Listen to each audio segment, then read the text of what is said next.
Good morning twelfth class. Genetics continue कर रहे हैं हम। जेनेटिक्स के कंसेप्ट को पढ़ रहे हैं और कल हमने मेंडल के जो लॉ हैं उनके एक्सेप्शन को पढ़ा, इनकम्प्लीट डोमिनेंस के फॉर्म में एंड को डोमिनेंस के फॉर्म में। और हमने ह्यूमन बीइंग के अंदर को डोमिनेंस का एग्जांपल ह्यूमन ब्लड ग्रुप को समझा, ठीक है। और उसका डिसाइडेशन कैसे होता है, कैसे ये तय होता है कि चाइल्ड के अंदर कैसे क्या ब्लड ग्रुप रहेगा। तो ये डिपेंड करता है मदर और फादर पर। मदर से जो एलील आया है वो और फादर से जो एलील आया है वो, उसके बेसिस पर ये डिसाइड होता है। तो मैंने आपको बताया था कि जो एबी ब्लड ग्रुप है बच्चों, ये को डोमिनेंस का एग्जाम्पल है ह्यूमन बीइंग के अंदर। साथ ही बच्चों ये कॉन्सेप्ट आपको बुक से रीड करना है, सिर्फ ये वाला टॉपिक जो ब्लड ग्रुप कैसे डिसाइड होता है, क्योंकि बुक में अच्छा दे रखा है। नेक्स्ट मैंने एक बताया था मल्टीपल एलेलिज्म। मल्टीपल एलेलिज्म क्या है? हमने अब तक ये पढ़ा कि एक जीन के दो फॉर्म पॉसिबल होते हैं, ठीक है। लेकिन मल्टीपल एलेलिज्म अगर किसी जीन के दो से ज्यादा अगर ऑल्टरनेटिव्स अवेलेबल हो या पॉसिबल हो तो फिर उन्हें हम मल्टीपल एलील्स कहते हैं एंड इस कॉन्सेप्ट को मल्टीपल एलेलिज्म कहते हैं, ठीक है। तो ड्रोसोफिला में जो विंग्स है वो मल्टीपल एलेलिज्म का एग्जांपल है, ठीक है। ह्यूमन ब्लड ग्रुप है वो भी मल्टीपल एलेलिज्म का एग्जांपल है। ड्रोसोफिला की जो आईज है, आई का कलर है, वो भी मल्टीपल एलेलिज्म का एग्जांपल है। आज बच्चों हम डाई हाइब्रिड क्रॉस पढ़ेंगे। अब आप ये शायद 10th में पढ़ चुके होंगे, लेकिन अपने सिलेबस के पार्ट में है तो उसको समझना है। देन फिर नया टॉपिक है, वो बहुत इंपॉर्टेंट है, इंटरेस्टिंग है, बड़ा भी है, पॉलीजीन इनहेरिटेंस। हमने ये तो समझ लिया कि एक जीन एक कैरेक्टर को कंट्रोल करता है, लेकिन एक स्टडी हुई जिसमें ये पता चला कि जो ह्यूमन स्किन कलर है, ठीक है, वो मल्टीपल एलील यानी कि दो पेयर से ज्यादा एलील या 3 जीनों के द्वारा भी कंट्रोल होता है स्किन कलर, ठीक है। तो ये स्टडी जमैका के अंदर हुई, तो वो भी पढ़ेंगे। उसे हम पॉलीजीन कॉन्सेप्ट या पॉलीजीन इनहेरिटेंस कहते हैं। फटाफट से डाई हाइब्रिड क्रॉस को कर लेते हैं। वैसे आप हैबिचुअल हैं क्योंकि 10th में आपने किया है इसको। डाई हाइब्रिड क्रॉस,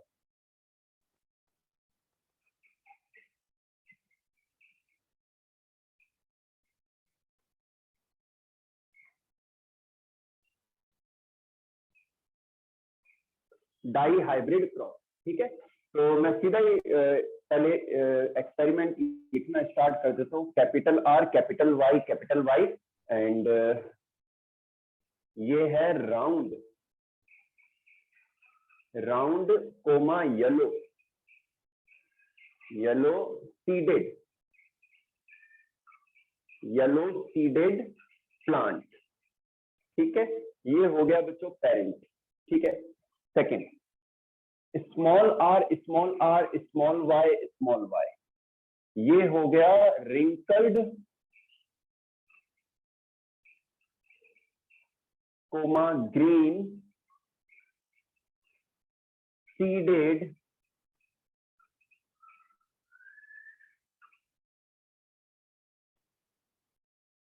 प्लांट, ठीक है। Wrinkled green seeded plant, capital R capital Y, ठीक है। ये हो गया gamete.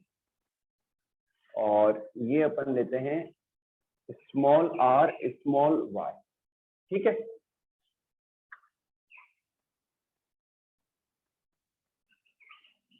Capital R capital Y small Y.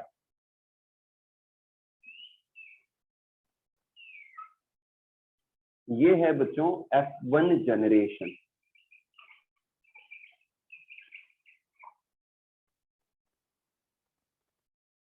ठीक है। ये F1 जनरेशन। तो F1 जनरेशन में सारे के सारे प्लांट क्या आ गए? राउंड, येलो सीडेड, ठीक है। और इनके अंदर बच्चों जो गैमेट्स की पॉसिबिलिटी है इन प्लांट्स में, क्योंकि ये हेटेरोजाइगस है, तो वो पॉसिबिलिटीज देख लेते हैं। Capital R small Y allele वाले gamete, small R small R capital Y allele वाले gamete and small R small Y gamete वाले, सॉरी एलील वाले गैमेट। ठीक है, चलिए मैं जल्दी से चेकर बोर्ड बनाता हूं।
ठीक है बच्चों, पहले इसके कॉन्सेप्ट को समझते हैं। डाई हाइब्रिड क्रॉस, जब मेंडल मोनो हाइब्रिड क्रॉस में सक्सेसफुल हो गए, जब मेंडल मोनो हाइब्रिड क्रॉस में सक्सेसफुल हो गए और उन्होंने ये स्टडी कर लिया कि वन जीन का इनहेरिटेंस कैसे होता है, one pair of contrasting traits कैसे ट्रांसमिट होते हैं, देन वो मूव हुए दो कैरेक्टर्स को एक साथ स्टडी करने के लिए। तो दो जीन के इनहेरिटेंस की स्टडी को डाई हाइब्रिड क्रॉस कहते हैं, या the cross done between two different plants for the two pair of contrasting traits, for the two pairs of contrasting traits is called dihybrid cross. इसे हम क्या कहते हैं, डाई हाइब्रिड क्रॉस कहते हैं। तो मेंडल ने क्या किया बच्चों, एक प्लांट लिया जिसके राउंड एंड येलो सीड थे, एंड सेकेंड प्लांट लिया जिसके रिंकल्ड एंड ग्रीन सीड थे। आपको पता ही है कि जो राउंड कैरेक्टर है वो डोमिनेंट है रिंकल्ड के ऊपर, और जो येलो कलर है सीड का that is dominant over the green colour of the seed. तो ग्रीन कलर के ऊपर डोमिनेंट है, तो यानी कि ये दोनों कैरेक्टर रिसेसिव है। अब यहाँ पर राउंड एंड येलो के लिए जो एलील रेस्पॉन्सिबल है capital R capital R capital Y capital Y, ये होमोजाइगस है। और होमोजाइगोसिटी को चेक कैसे करते हैं आपको पहले बताया ही है, बार बार सेल्फ पॉलिनेशन कराकर उस प्लांट की होमोजाइगोसिटी को चेक किया जाता है। सेकंड जो प्लांट है रिंकल्ड एंड ग्रीन सीडेड, इसके जो एलील है small R small R small Y, and इसकी होमोजाइगोसिटी को भी again and again self pollination के द्वारा चेक किया गया। ठीक है, तो इनमें जो गैमेट्स बनते हैं वो capital R capital Y allele वाले बनेंगे, और इनमें जो गैमेट्स बनेंगे वो small R small Y allele वाले बनेंगे। तो ये हो गया गैमेट्स का पार्ट। जब इन गैमेट्स का फ्यूजन होगा तो F1 जनरेशन के अंदर जो प्लांट मिलेंगे उनके अंदर जो एलील कॉम्पोजिशन रहेगा वो रहेगा capital R capital Y small Y. ठीक है, तो मेंडल ने ये देखा कि F1 जनरेशन के अंदर सारे के सारे plant round and yellow seeded थे। ठीक है, अब इन प्लांट्स के अंदर जो गैमेट पॉसिबिलिटी है वो है एक तो capital R capital Y allele वाली, second capital R small Y allele वाली, third small R capital Y allele वाले gamete, and small R small Y allele वाले गैमेट्स की पॉसिबिलिटी है इन प्लांट्स के अंदर। तो F1 जनरेशन के ऐसे हिट्रोजाइगस दो प्लांट का अगर क्रॉस कराया जाए तो हमें क्या मिलेगी, F2 जनरेशन मिलेगी। तो F2 जनरेशन के अंदर मैंने यहाँ पर एक चेकर बोर्ड बना लिया है, और इस चेकर बोर्ड में जो गैमेट्स की पॉसिबिलिटी है चारों, वो यहाँ भी लिख दी है एंड यहाँ भी लिख दी है। ठीक है, अब अपन इसको स्टार्ट करते हैं कि जैसे ये फर्स्ट गैमेट है तो इसका फ्यूजन जब इससे होता है तो यहाँ पर एलील देखो capital R capital Y capital Y, capital R capital Y capital Y. तो ये क्या होगा, राउंड येलो होगा। ये क्या होगा, राउंड येलो, मैं बोल देता हूँ। ठीक है, राउंड येलो होगा। फिर इसका फ्यूजन जब इससे होगा तब एलील कॉम्पोजिशन रहेगा capital R capital Y small Y. ठीक है बच्चों। फिर इसका फ्यूजन जब इससे होगा तो capital R small R capital Y, ठीक है। ये भी राउंड येलो होगा, राउंड येलो, ये भी राउंड येलो, क्योंकि यहाँ पर कैपिटल वाई डोमिनेंट है तो राउंड येलो ही होगा। भले ये रिसेसिव एलील प्रेजेंट भी है तो कोई दिक्कत नहीं है, यहाँ पर राउंड येलो ही होगा कैरेक्टर।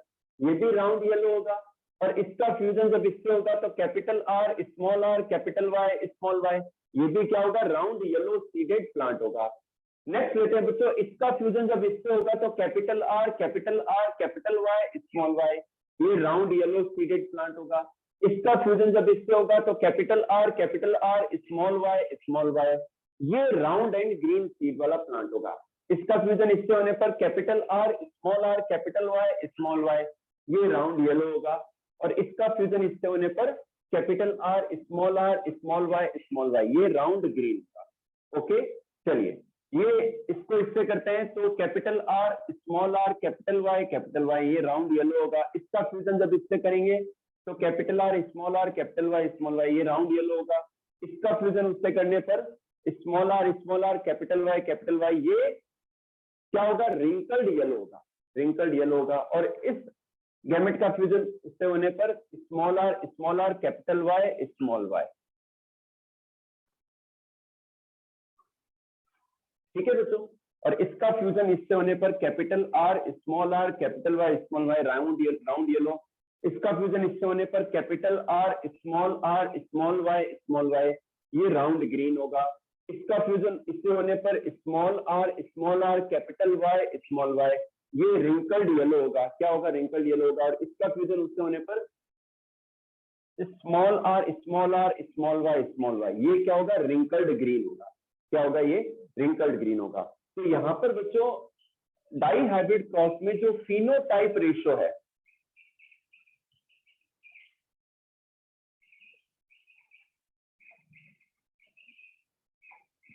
वो रहेगा 9:3:3:1, ठीक है। और जो जीनोटाइप रेशियो है वो क्या रहेगा,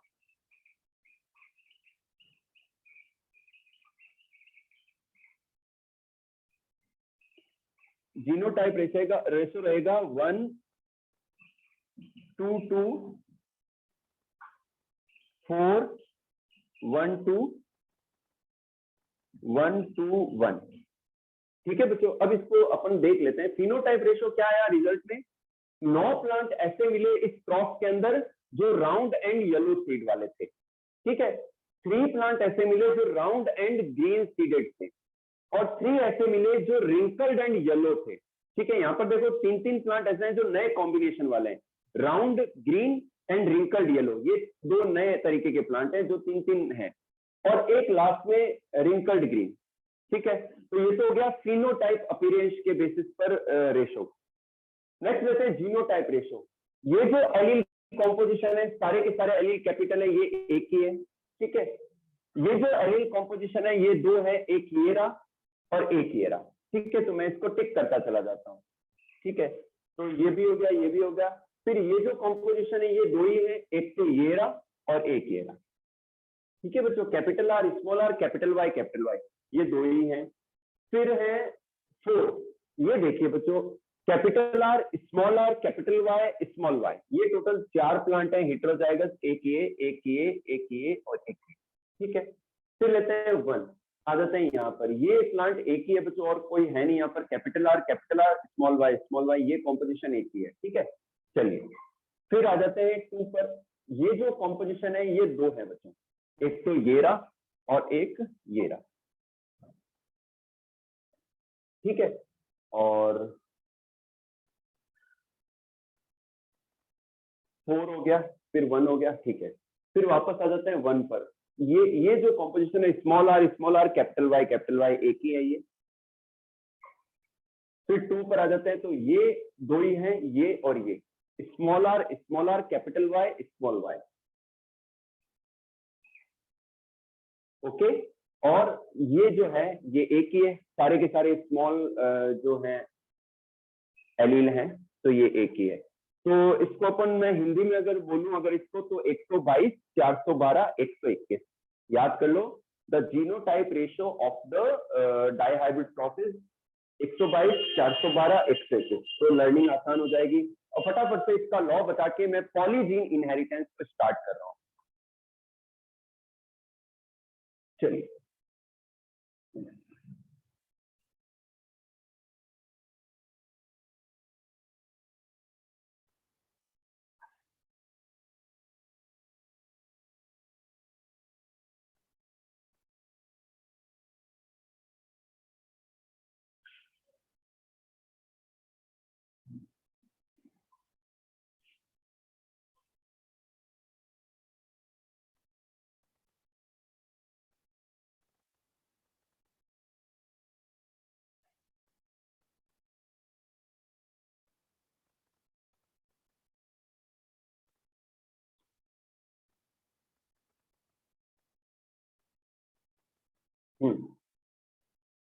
बच्चों जो लॉ है, थर्ड लॉ है लॉ ऑफ इंडिपेंडेंट असॉर्टमेंट।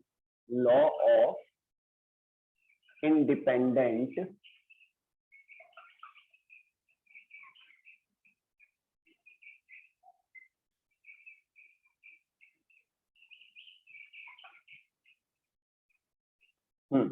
बच्चों ध्यान से देखिए, लॉ ऑफ इंडिपेंडेंट असॉर्टमेंट क्या कहता है। मेंडल ने ये कहा कि अगर किसी प्लांट के अंदर या किसी एनिमल के अंदर या किसी ऑर्गेनिज्म के अंदर यदि किन्हीं दो कैरेक्टर के जो एलील्स हैं, आपको पता है दो एलील एक लक्षण को कंट्रोल करते हैं या एक जीन एक लक्षण को कंट्रोल करता है। ध्यान रखना, one gene controls the one character या one pair of allele controls the one character और two allele controls the one character, एक ही बात है ये, ठीक है ना। तो मेंडल ने ये बताया कि जब किसी प्लांट या किसी ऑर्गेनिज्म के अंदर किन्हीं दो कैरेक्टर के एलील एंड जीन साथ साथ में हो उस पर्टिकुलर उस ऑर्गेनिज्म के अंदर, तो इसका ये मीन बिल्कुल नहीं है कि वो जो एलील्स हैं, वो जो जीन्स हैं, वो अगली जनरेशन में भी साथ साथ ही रहेंगे, एक साथ ही ट्रांसमिट होंगे। बिल्कुल ऐसा नहीं है। जब भी गैमेटिक फॉर्मेशन होगा, जब गैमेट्स का फॉर्मेशन होगा, तब ये जो एलील्स हैं सेग्रीगेट हो जाते हैं और ये नए कॉम्बिनेशन बनाएंगे। जब सेक्सुअल फ्यूजन होगा, जब नए गैमेटिक फ्यूजन होंगे, तो ये नए कॉम्बिनेशन बनाएंगे, नए एलील्स के साथ में अपना कॉम्बिनेशन करेंगे, ठीक है। तो यानी कि जो एलील्स का जो ट्रांसमिशन है, ठीक है, जो असॉर्टमेंट है, वो स्वतंत्र रूप से होता है, इंडिपेंडेंटली होता है। इसी को हम कहते हैं लॉ ऑफ इंडिपेंडेंट असॉर्टमेंट। हमने यहाँ पर डाई हाइब्रिड क्रॉप्स में क्या देखा हमने ये देखा कि एक प्लांट में राउंड एंड येलो सीड है, ये कैरेक्टर है, और उनके एलील साथ साथ में, और दूसरे प्लांट में देखा रिंकल्ड और ग्रीन कलर का जो एलील है वो साथ साथ में।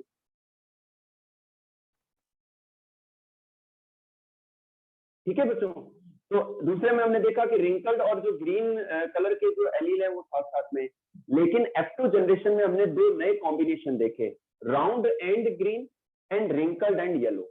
तो ये एक्सपेरिमेंट ये शो करता है कि एलील्स का जीन्स का जो ट्रांसमिशन है वो इंडिपेंडेंटली होता है, उनका असॉर्टमेंट इंडिपेंडेंटली होता है, and they can form the new combination with the other alleles. Understood? तो this is called law of independent assortment. इसे हम क्या कहते हैं? लॉ ऑफ इंडिपेंडेंट असॉर्टमेंट कहते हैं। फटाफट से बच्चों मैं नेक्स्ट कॉन्सेप्ट को शुरू कर रहा हूँ। आज वो नहीं हो पाएगा, लेकिन इसके इनिशियल सारे कॉन्सेप्ट को मैं एक्सप्लेन कर दूंगा, जिससे कल चेकर बोर्ड बना के उसको सीधा एक्सप्लेन ही करना हो। ठीक है, चलिए।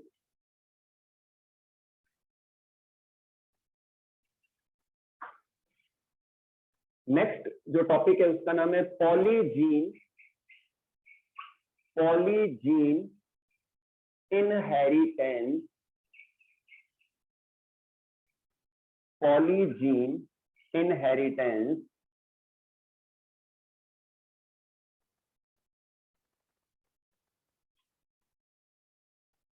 क्वांटिटेटिव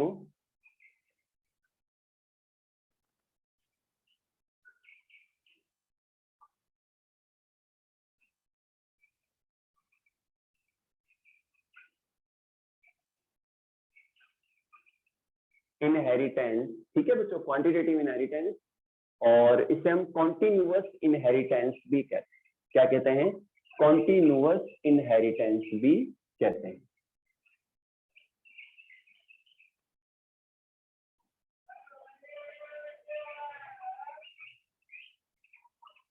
ठीक है, अब ध्यान से देखना, इसमें ह्यूमन स्किन कलर के एग्जांपल को समझेंगे। ठीक है, इस टॉपिक का नाम है पॉलीजीन इनहेरिटेंस, क्वांटिटेटिव इनहेरिटेंस और कॉन्टिन्यूअस इनहेरिटेंस कहते हैं। क्यों कहते हैं कि ये स्टडी से पता चला, बाद में जब रिसर्च हुआ, स्टडी हुई, तो ये पता चला कि कुछ ऑर्गेनिजम्स के अंदर कुछ कैरेक्टर ऐसे हैं जो 2 से ज्यादा जीन या एलील्स के 2 पेयर से ज्यादा जो पेयर हैं उनके द्वारा वो ट्रेट या वो कैरेक्टर कंट्रोल होता है। ठीक है, और ये देखा गया कि यहाँ पर जो एलील है, मतलब यहाँ पर एक जीन में एक पेयर हो गया, ठीक है, 2 जीन में 2 पेयर और 3 जीन में 3 पेयर, यानी कि 2 से ज्यादा जो पेयर है एलील के वो कंट्रोल करते हैं किसी कैरेक्टर को। ठीक है, फिर ये भी ऑब्जर्व हुआ कि यहाँ पर क्यूमुलेटिव इफेक्ट है एलील्स का, कि अगर एक डोमिनेंट एलील अगर अवेलेबल हो वहां पर तो उसका कम इफेक्ट होगा, अगर 2 डोमिनेंट एलील है तो थोड़ा और ज्यादा इफेक्ट होगा, अगर 3 डोमिनेंट एलील है तो और ज्यादा इफेक्ट होगा, 4 डोमिनेंट एलील है तो और ज्यादा, और अगर 6 के 6 एलील डोमिनेंट है तो फिर उसका और ज्यादा इफेक्ट उस जनरेशन में नजर आएगा। तो ये चीज ऑब्जर्व हुई। तो यहाँ पर एलील, डोमिनेंट एलील का क्यूमुलेटिव इफेक्ट है, जैसे जैसे वो नंबर में डोमिनेंसी बढ़ती है उसकी, तो डोमिनेंट कैरेक्टर और बढ़ता चला जाता है, और इसी वजह से इसे हम कॉन्टिन्यूअस इनहेरिटेंस भी कहते हैं और इसे क्वांटिटेटिव इनहेरिटेंस भी कहते हैं। और क्योंकि ये 2 से ज्यादा जीन से कंट्रोल होते हैं ये कैरेक्टर, तो इन्हें हम पॉलीजीन इनहेरिटेंस भी कहते हैं। क्या कहते हैं? पॉलीजीन इनहेरिटेंस भी इन्हें हम कहते हैं। ओके बच्चों, तो यहाँ पर हम यहाँ पर ह्यूमन स्किन कलर को समझेंगे। ह्यूमन स्किन कलर,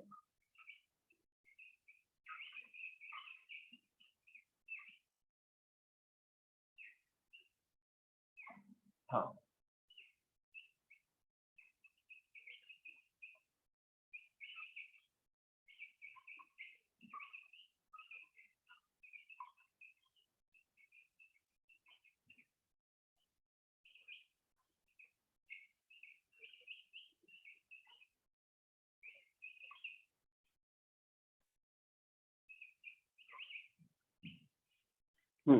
बच्चों ह्यूमन स्किन कलर के इनहेरिटेंस को वो कैसे कंट्रोल होता है, इसकी स्टडी की डेवनपोर्ट ने।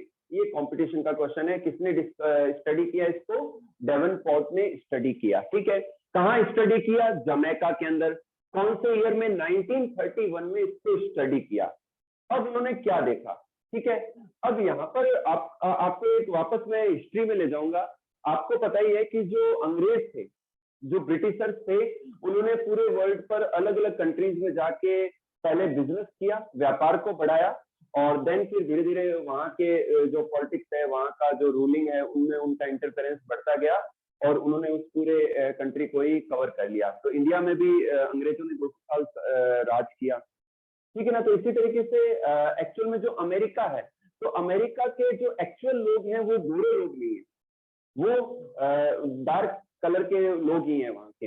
इसी तरीके से जो अफ्रीका है, हम कई बार देखते हैं क्रिकेट की टीम में हमें गोरे जो अफ्रीकन भी नजर आते हैं या अमेरिकन में भी।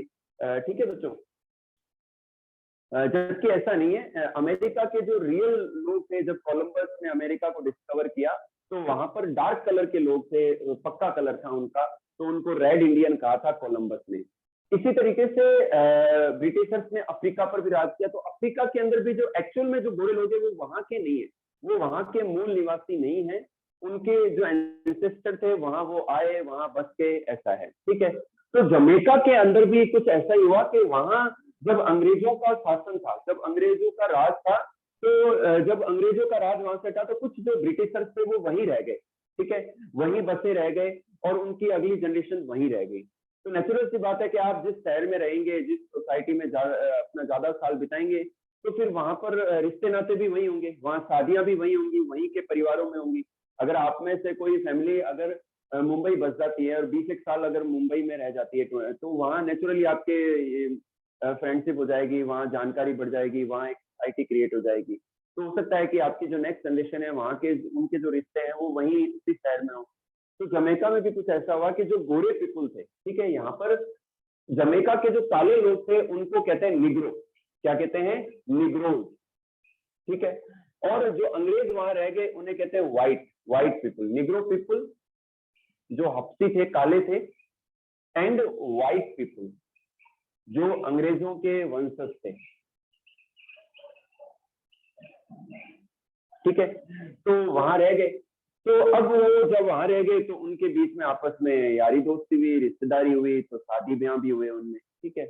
तो सपोज करो एक मेल है जो निग्रो है, काला है, हफ्सी है, ठीक है, और एक लड़की है जो गोरी है, ठीक है, और गोरा कलर है उसका, और उनके बीच में मैरिज हो गई। तो उनके मैरिज के बाद में उनकी जो स्किन का कलर है, एक का एकदम डार्क है, एक का एकदम गोरा है, तो उसका इनहेरिटेंस या ट्रांसमिशन कैसे होगा अभी जनरेशन में, तो इस कॉन्सेप्ट में हम यही समझेंगे। तो वहां पर कई सारी जो पॉसिबिलिटीज अवेलेबल है या पॉसिबल है उनके बच्चों में। उनका जो बच्चा होगा वो एकदम डार्क भी हो सकता है, उनका बच्चा एकदम गोरा भी हो सकता है, या उनका बच्चा मीडियम कलर का यानी कि सांवले रंग का भी हो सकता है।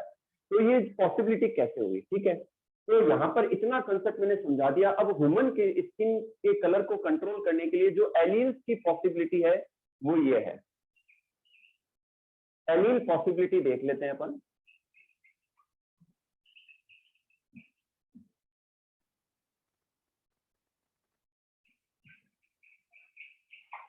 एलील की पॉसिबिलिटी देखिए बच्चों कि जो डार्क है, जो निग्रो है, उसके अंदर capital A, capital B and capital C, capital A, capital B and capital C, ये 3 टाइप के एलील पॉसिबल है डार्क कलर के लिए, ठीक है। और गोरे रंग के लिए small A, small B and small C. C को मैं यूं लिख देता हूं, छोटे सी को, ठीक है। तो जो डार्क व्यक्ति है, जो निग्रो है, उसके अंदर capital A, capital B, capital C type के एलील पॉसिबिलिटी है। और जो गोरी लड़की है, ठीक है, उसके अंदर स्मॉल ए, स्मॉल बी और स्मॉल सी एलील पॉसिबिलिटी है। ये तो एलील का पार्ट बता दिया मैंने। अब अपन सीधा एग्जांपल ले लेते हैं।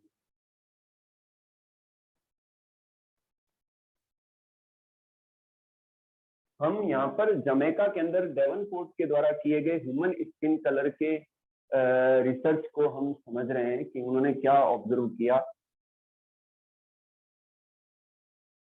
हाँ, तो बच्चों ध्यान से देखिए, हम यहाँ पर ह्यूमन स्किन कलर को देख रहे हैं, ह्यूमन स्किन कलर,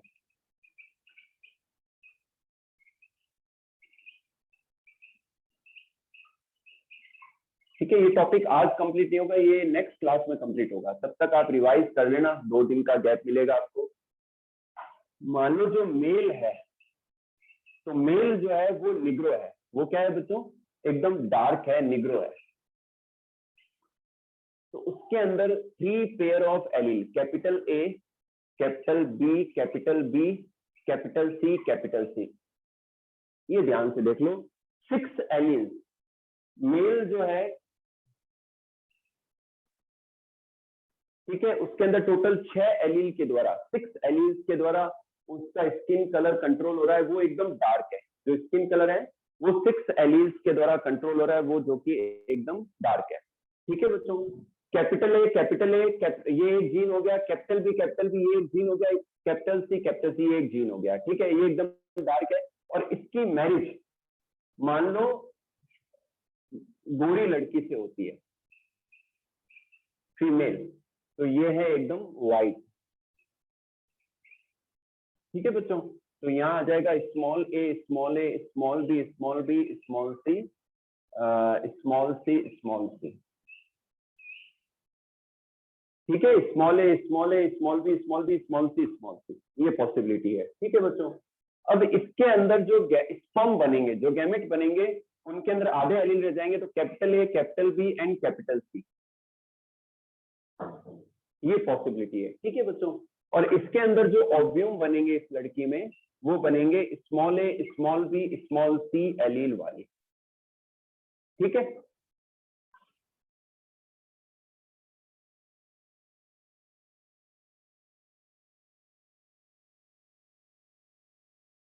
ठीक है बच्चों, ध्यान रखना इसको, ये गैमेट्स का पार्ट हो गया, ये क्या हो गया, गैमेट्स का पार्ट हो गया। ठीक है, स्पर्म बनेंगे capital A, capital B, capital C वाले, और जो ओव्यूम बनेंगी गर्ल्स के, फीमेल के अंदर, वो small A, small B, small सी वाले एलील वाला ओव्यूम बनेगा। अब इन गैमेट्स का, स्पर्म और ओव्यूम का फ्यूजन हो गया। अब इस स्पर्म और ओव्यूम का फ्यूजन हो गया तो बच्चे के अंदर क्या एलील पॉसिबिलिटी रहेगी? Capital A, capital B, small B, capital C, small C, ये बच्चों पॉसिबिलिटी रहेगी, ठीक है, बच्चे के अंदर। तो ये हो गया F1 जनरेशन। अब आपको जानकर ये थोड़ी हंसी भी आएगी, ताज्जुब भी होगा। अच्छा, ये सारे एलील जो है रिसेसिव है और ये सारे एलील जो है डोमिनेंट है। तो F1 जनरेशन में जो लड़का मिला, जो बच्चा हुआ, लड़का या लड़की जो भी हुआ, तो उसके अंदर 3 एलील तो डोमिनेंट है और 3 एलील रिसेसिव है। तो F1 जनरेशन में जो बच्चा हुआ उसका रंग सांवला था, ना वो एकदम डार्क था, ना ही वो एकदम गोरा था, उसका रंग जो है सांवला रंग था, और उसको डेवनपोर्ट ने कहा मुलेटो। क्या कहा? मुलेटो कहा। क्या कहा बच्चों? मुलेटो कहा। ओके, क्लियर होगी बात आपके? अब इन ऐसे जो मुलेटो सांवले रंग के जो बच्चे हैं, ये जब बड़े होंगे तो इनमें जो गैमेट्स की पॉसिबिलिटी है वो 8 टाइप की है। इनके अंदर जो गैमेट्स की पॉसिबिलिटी है वो क्या है बच्चों? 8 टाइप के। वो 8 टाइप के गैमेट्स कौन से है वो मैं बता देता हूँ, बाकी का पार्ट अपन नेक्स्ट क्लास में करेंगे, ठीक है। तो ये क्या है? मुलेटो, सांवले रंग का बच्चा, ठीक है।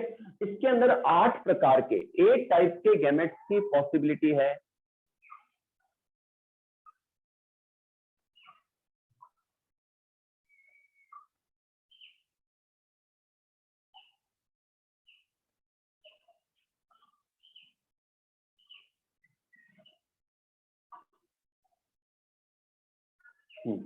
अब 8 टाइप के कैसे आपको समझ आएंगे? पहले अपन कैपिटल ए से स्टार्ट करते हैं।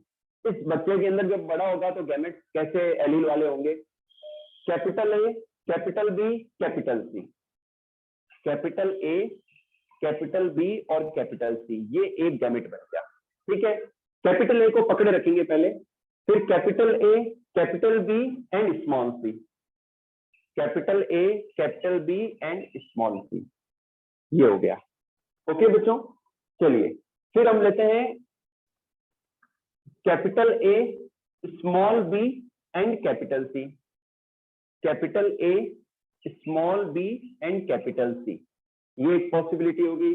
फिर capital A, small, capital A, फिर small B and small C. Capital A, small B and small C, ये एक पॉसिबिलिटी हो गई, ठीक है। अब लेते हैं हम, ये तो हो गया कैपिटल ए का part complete.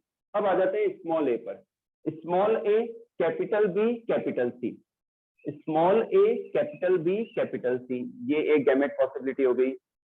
Small A, capital B, small C. Small A, capital B and small C, ये भी एक पॉसिबिलिटी होगी। तो ये कंप्लीट हो गया। अब आ जाते हैं अपन स्मॉल ए के से, स्मॉल ए को ही रखेंगे साथ में, स्मॉल ए फिर small B. Small A, small B and capital C, ये एक पॉसिबिलिटी हो गई, ठीक है। फिर स्मॉल ए,